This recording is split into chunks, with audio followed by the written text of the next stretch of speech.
பெரம்பூர் தொகுதியில் வாக்கு சேகரிப்பில் ஈடுபட்ட பாமக வேட்பாளர் திலகபாமா குடிநீர், சாலை உள்ளிட்ட அடிப்படை வசதிகள் மேம்படுத்தப்படும் என்று வாக்குறுதி அளித்தார்.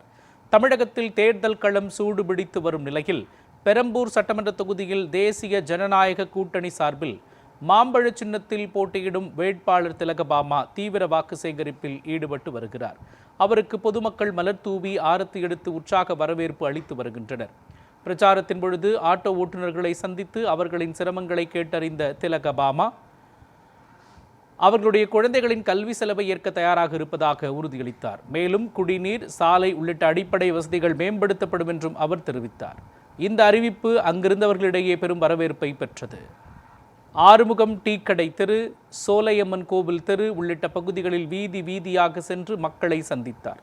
ஆட்டோ ஓட்டுநர்களை சந்தித்து அவர்களின் சிரமங்களை கேட்டறிந்த அவர் அவர்களின் குழந்தைகளின் கல்வி செலவை ஏற்க தயாராக இருப்பதாக உறுதியளித்தார். குடிநீர், சாலை, பெண்கள் பாதுகாப்பு உள்ளிட்ட அடிப்படை வசதிகள் மேம்படுத்தப்படும் என்றும் அவர் கூறினார்.